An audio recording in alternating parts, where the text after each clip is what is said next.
நடக்கோழி என கொத்தி திங்கிற படுபாவி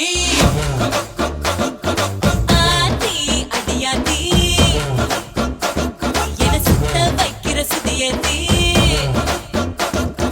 அரகுற வயசுல மயக்கிற சயசுல கருமென இனிக்கிற எருமணி அழைக்கிற உனக்குள்ள என்ன வச்சு உண்டியல குலுக்கிற பரபரப்பா இருக்கு